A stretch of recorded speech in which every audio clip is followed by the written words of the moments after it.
আমি শুধু উকিলই ছিলাম না, আমি একসময় আসামিও ছিলাম। তো আসামি হিসেবে স্যার আমাকে আগাম জামিন দিয়েছিলেন। তো যতক্ষণ উনি আমার সামনে পড়েন তখন আমার ওই সিনারিটা মনে পড়ে যে আমি আগাম জামিন চাইতে গিয়েছিলাম, হি ওয়াজ দি জাজ। আগামী বৃহস্পতিবার মিটিং ডাকা হয়েছে কিভাবে সারা বাংলাদেশের আইনজীবীদের প্রশিক্ষণের আওতায় আনা যায়। আরেকটা কাজ করা হচ্ছে, সারা বাংলাদেশের আইনজীবীদের ডাটাবেসকে অনলাইন করে দেওয়া হচ্ছে, যেন কেউ আর বার কাউন্সিলে যেতে না হয়, যে কেউ যে কোনো জায়গা থেকে টাকা জমা দিতে পারেন, লগ ইন পাসওয়ার্ড ব্যবহার করে সে তার জিনিস দেখতে পারে। আরেকটা কাজ আমরা হাতে নিয়েছি, বিএলডি। ইনশাল্লাহ খুব দ্রুতই বিএলডি অনলাইন এবং অফলাইন প্রকাশিত হতে যাচ্ছে। তার সাথে ডাইজেস্ট, 3টা ডাইজেস্ট আছে, ওই ডাইজেস্টগুলোর বাজেটও অনারেবল চেয়ারম্যান অ্যাপ্রুভ করেছেন এবং আগামী কাউন্সিল মিটিংয়ে উঠবে। আমার ধারণা ডাইজেস্টগুলো খুব দ্রুত আসবে। আরেকটা কনসেপ্ট নেওয়া হয়েছে, এই কনসেপ্টটা যদি কার্যকর হয়, এটা হলো ডিজিটাল কন্টেন্ট তৈরি করা বাই বিএলডি। আমি শুধু উকিলই ছিলাম না, আমি একসময় আসামিও ছিলাম। তো আসামি হিসেবে স্যার আমাকে আগাম জামিন দিয়েছিলেন। তো যতক্ষণ উনি আমার সামনে পড়েন তখন আমার ওই সিনারিটা মনে পড়ে যে আমি আগাম জামিন চাইতে গিয়েছিলাম, হি ওয়াজ দি জাজ। এবং এখানে দোলন ভাই আছেন, তারপরে my lord justice Jafar Ahmed আছেন। ওনাদের কাছেই তো আমরা গিয়ে আইন কানুনটা শিখছি আসলে। সুতরাং ওনাদের সামনে এমন কোনো কথা আমার পক্ষে বলা ঠিক হবে না যা বেয়াদবি শামিল হবে। তাও আমি 2-1টা কথা বলেই চলে যাই। আসলে ভালো চেম্বার পাওয়াটাই মনে হয় কপাল, আবার ভালো চেম্বার না পাওয়াটাই মনে হয় চ্যালেঞ্জ। সুতরাং এখানেই চ্যালেঞ্জ, এখানেই অপরচুনিটি। এখন ভালো চেম্বার না পাওয়ার পিছনে একটা কারণ হলো, আমাদের মধ্যে যারা সিনিয়র হয়ে গেছেন তারা অনেকেই নতুনদেরকে সঠিকভাবে, অধিক সংখ্যক নতুনদেরকে অ্যাকোমোডেট করতে পারেন না কিংবা করতে চান না। এইটা একটা প্রবলেম এখানে দেখা যায়। এখানে অনেক সিনিয়র আইনজীবী আছেন যারা চাইলে 5 জন, 10 জন, 15 জন, 20 জন জুনিয়রকে অ্যাকোমোডেট করতে পারেন, কিন্তু এই ক্ষেত্রে বেশ ঘাটতি দেখা যায়। এটা মনে হয় আমরা আমাদের একটা ক্রিটিসিজম হিসেবে নিতে পারি, সেলফ ক্রিটিসিজম, যে আমরা যত মানুষকে এখানে জায়গা করে দিতে পারবো তত মানুষ সেখান থেকে তাড়াতাড়ি গ্রো করবে। কেন বলছি এই কথাটা? আমি প্রথম একটু নির্ধারিত বয়সের পরেই আমি ওকালতি শুরু করি। তো প্রথম যখন আমি ব্যারিস্টার আব্দুর রাজ্জাক সাহেবের চেম্বারে গেলাম, তখন দেখলাম যে কি সুন্দর আচরণ করে আমাদের সাথে, একেবারে পিতা পুত্রের মতো। তো এত সুন্দর বিউটিফুল অ্যাটিটিউড আমি কখনো এক্সপেক্টও করিনি। উনি কোর্ট থেকে গিয়ে বিকালবেলা রুমে বসে বাদাম খেতেন, আমাকে ডেকে বলতেন যে তুমি এখানে বসো। তো বসতাম আমি ওনার পিছনে, উনি বাদাম খাইতেন আর বলতেন, ওই কেশবানন্দ ভারতীর জাজমেন্ট পড়ছো? আমি তো পড়ি নাই তখন, আমি জানি না এবিসিডি কিছুই। তারপরে বলেন যে তুমি কি মিনারাবা মিলসের জাজমেন্ট পড়ছো? বললাম না স্যার। তুমি কি 8th অ্যামেন্ডমেন্টের জাজমেন্ট ভালো করে পড়ছো? না স্যার।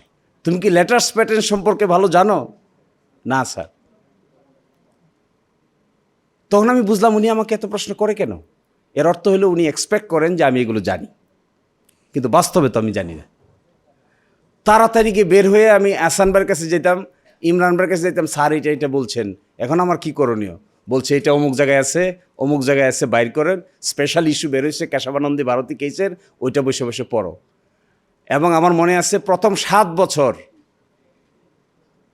চেম্বারেই, বহু রাত আছে যে চেম্বারেই রাত্রি যাপন করেছি, বাসায়ও যাইনি। বাসা বলতে আমার মেস ছিল, বাসায় আমি তখন বিয়ে শাদী কিছুই করি নাই, মেসে থাকতাম। ওই মেস থেকে হেঁটে হেঁটে চেম্বারে যেতাম, আবার সারা দিন রাত কাজ করে আবার আস্তে আস্তে এসে মেসে ঘুমাইতাম। তো এক সময় প্রায় 6.5 বছর, 7 বছর, রাত 11টা বাজে গেছে, 12টা, 1টা, স্যার চলে গেছেন, কিন্তু ম্যানেজার রয়ে গেছে আর আমি রয়ে গেছি। 1টার সময় আর কই যাব? তারপর ওখানে ঘুম। সকালবেলা উঠে ওখানে গোসল করে চেম্বারের বাথরুমে গোসল করে ড্রেস পরে সরাসরি কোর্ট। এই যে এইরকম চেম্বার পাওয়াটা আমার ধারণা একটা বিরাট চ্যালেঞ্জ, না পাওয়াটা একটা বিরাট লস। এটাই সবচাইতে বড় ডিফিকাল্ট আমার কাছে মনে হয়। সেকেন্ড আরেকটা কথা বলেই আমি চলে যাব। আমার স্ত্রী একবার অসুস্থ হলো, আমি গল্প বলছি, আইনের এত কাঠখোট্টা কথা আমি বলছি না এখানে, কারণ এগুলো স্যাররা বলবেন।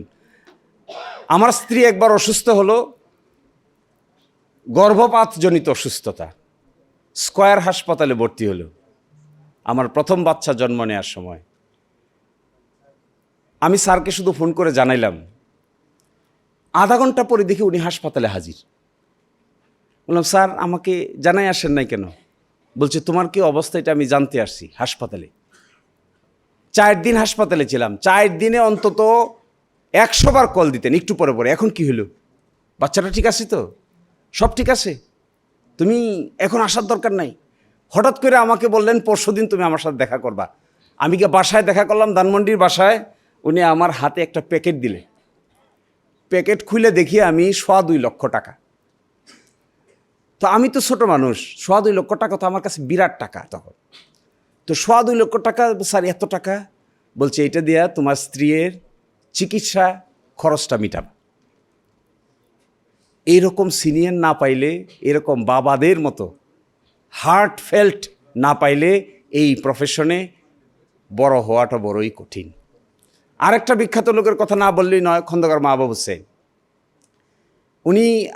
আপনারা একটা মামলা পড়েছেন না, Ataur Mridha versus Bangladesh, Ataur Mridha versus state, যার মাধ্যমে যাবজ্জীবন সাজার মানে হলো 22 বছর, 22.5 বছর সশ্রম কারাদণ্ড। এই মামলাটা রিভিউয়ের জন্য আসলো। তো আমি একটু আমার পারিবারিক কারণে বিদেশে গিয়েছিলাম। স্যার আমাকে ফোন করে বললেন, তাড়াতাড়ি চলে আসো, মামলা এসে গেছে। আমি আসলাম, আসার পরে উনি আমাকে বললেন, বাসায় আসো। শুক্রবার সকালে 11টার দিকে বাসায় গেছি। বাসায় গিয়ে দেখি স্যারের নিচতলায় একটা বড় টেবিল ছিল। এই টেবিলের ভিতরে এত খাবার, এত প্রস্তুতি নিয়ে একেবারে ওয়েট করতেছেন। কেন স্যার এত খাবার? বলছি, তুমি আমার কথায় বিদেশ থেকে চলে আসছো, আর তোমারে আমি একটু খাবারের আয়োজন করতে পারবো না? কি আমার তো ধরধর করে চোখে পানি চলে এসে, যে কেমন মানুষের সন্ধান পেলাম, এরা কেমন লোক, স্বাভাবিক না, কিন্তু অস্বাভাবিক আচরণ।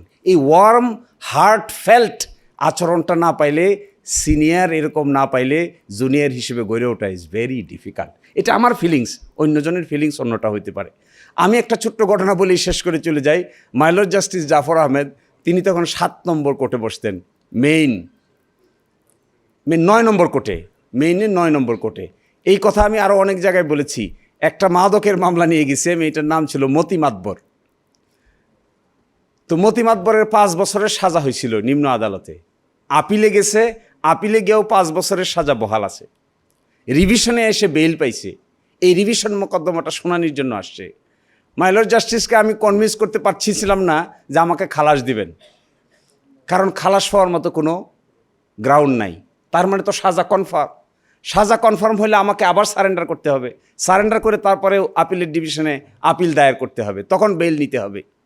তখন আমি খুবই চিন্তায় পড়ে গেলাম। মামলাটা আমার না, আমাকে নিয়ে গেছে আরেকজন, ওনার নাম অ্যাডভোকেট রুহুল আমিন। খুবই চিন্তায় পড়ে গেলাম। মাই লর্ডকে আমি সন্তুষ্টও করতে পারছি না, কারণ এভিডেন্স আমার বিরুদ্ধে সব। অবশেষে আমি সময় নিলাম, সময় নিয়ে গিয়ে খুঁজে বাইর করলাম যে প্রবেশন অফ অফেন্ডার্স অর্ডিন্যান্স নামে একটা অর্ডিন্যান্স আছে। আমি মাই লর্ডকে বললাম যে আমাকে জেলে পাঠান না, আমাকে বাড়িতে থেকে সাজা খাটার একটা ব্যবস্থা করে দেন। তো ব্যাপারটা তো একটু আনইউজুয়াল, খুবই আনইউজুয়াল, যে বাড়িতে থেকে কী করে সাজা খাটবে। প্রফেশন অফ অফেন্ডার্স অর্ডিন্যান্সের এর আগে মাই লর্ড জাস্টিস ইমান আলীর একটা রায় ছিল, পাকিস্তান কোর্টের রায় আছে, ইন্ডিয়ান সুপ্রিম কোর্টেরও রায় আছে। সব দেখে মাই লর্ড বললেন যে আমি প্রবেশন অফিসারকে একটা আদেশ দিব ইনকোয়ারির জন্য, রিপোর্টের জন্য, যে এই লোকের স্বভাব চরিত্র কেমন। তারপর তিনি একটা আদেশ দিলেন, প্রবেশন অফিসার একটা রিপোর্ট পেশ করলো যে জেল থেকে বাইর হওয়ার পরে এই লোকটা আর মদ গাঁজার সঙ্গে সম্পৃক্ত না, ওনার 3টা মেয়ে আছে, বৃদ্ধ মা আছে, তাদেরকে সে লালন পালন করে।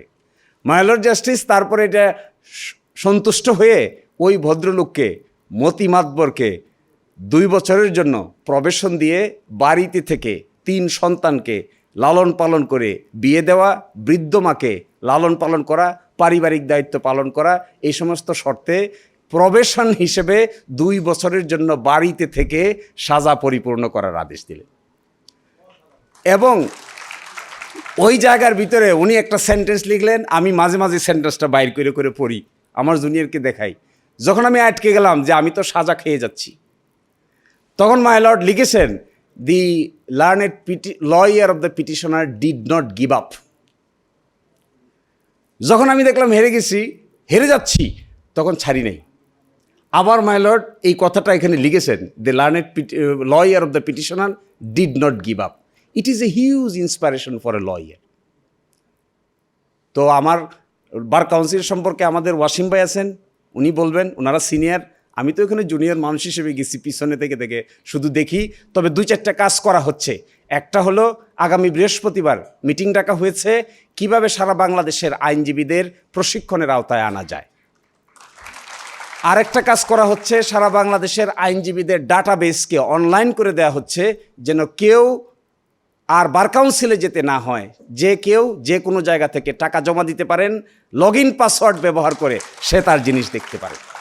আরেকটা কাজ আমরা হাতে নিয়েছি, বিএলডি, ইনশাল্লাহ খুব দ্রুতই বিএলডি অনলাইন এবং অফলাইন প্রকাশিত হতে যাচ্ছে। তার সাথে ডাইজেস্ট, 3টা ডাইজেস্ট আছে, ওই ডাইজেস্টগুলোর বাজেটও অনারেবল চেয়ারম্যান অ্যাপ্রুভ করেছেন এবং আগামী কাউন্সিল মিটিংয়ে উঠবে। আমার ধারণা ডাইজেস্টগুলো খুব দ্রুত আসবে। আরেকটা কনসেপ্ট নেওয়া হয়েছে, এই কনসেপ্টটা যদি কার্যকর হয়, এটা হলো ডিজিটাল কন্টেন্ট তৈরি করা বাই বিএলডি, অর্থাৎ ল্যান্ডমার্ক জাজমেন্ট, সিনিয়র অ্যাডভোকেটদের সাক্ষাৎকার, ইন্টারভিউ, লাইভ ল ব্যবহার করে অভ্যস্ত আছেন কেউ? লাইভ ল, ইন্ডিয়ান লাইভ লর স্রোতে বার কাউন্সিল কিছু করতে পারে কিনা এই ব্যাপারে আলোচনা ইনশাল্লাহ আগামী মিটিংয়ে হবে।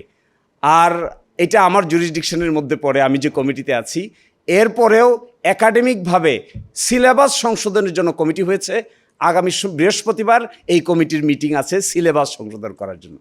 আপনারা একটা জিনিস জানেন কিনা আমি জানি না, বার কাউন্সিলের এমসিকিউ পরীক্ষাতে সব আইন আছে কিন্তু সংবিধান নাই, জানেন এটা প্রথম দেখে তো আমি আটকাই উঠছি, এর কি কারবার।